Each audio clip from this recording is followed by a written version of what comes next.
C'est une avancée médicale majeure qui pourrait révolutionner la vie des hommes touchés par un cancer de la prostate. Et qui souffrent dans 60 à 80% des cas de troubles sévères de l'érection. On en parle ce soir sur Europe 1 avec le professeur René You en ligne avec nous, urologue à l'hôpital Henri Mondor à Créteil. Bonsoir. Bonsoir. Vous avez conduit les recherches dont on parle ce soir et dont les résultats sont donc encourageants. Alors, est-ce que vous pouvez nous expliquer? C'est une nouvelle thérapie cellulaire qui pourrait donc permettre aux hommes opérés de la prostate de retrouver une vie sexuelle, c'est ça? Voilà, c'est cela. En fait, il y a des lésions des pédicules vasculaires et nerveux qui alimentent le pénis. Et l'idée était de réparer ces lésions cellulaires en utilisant les propres cellules souches des patients.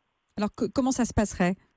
Alors, en fait, l'intervention se déroule en deux temps. Dans le premier temps, on prélève des cellules souches dans l'os du bassin. Et dans un second temps, après que les cellules étaient préparées par l'établissement français du sang, eh bien, les cellules souches sont réinjectées dans le pénis du patient. Les cellules dites souches agissent en réparant et en remplaçant les cellules endommagées par la prostatectomie radicale.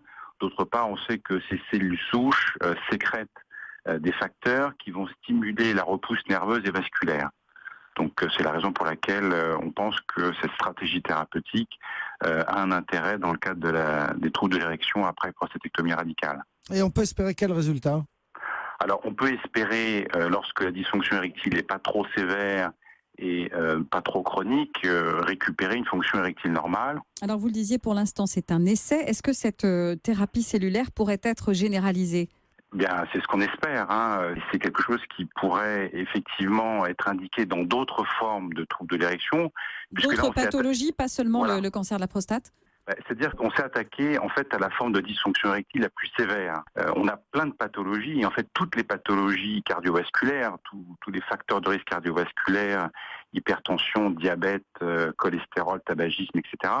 Eh bien, peuvent entraîner une altération des vaisseaux et les vaisseaux qui trinquent en premier, si je peux dire, eh bien, sont les vaisseaux du pénis.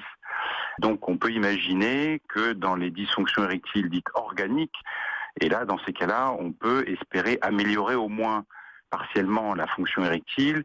En tout cas, c'est un espoir considérable que vous nous annoncez ce soir. C'est un espoir, je n'irai pas jusqu'à dire considérable, mais c'est probablement une nouvelle arme thérapeutique pour cette pathologie qui est extrêmement fréquente. Eh bien, merci, professeur René You, urologue à l'hôpital Henri Mondor à Créteil, d'avoir été en ligne avec nous sur Europe 1. Ce soir et demain au Théâtre de la Villette à Paris, ce ne seront pas des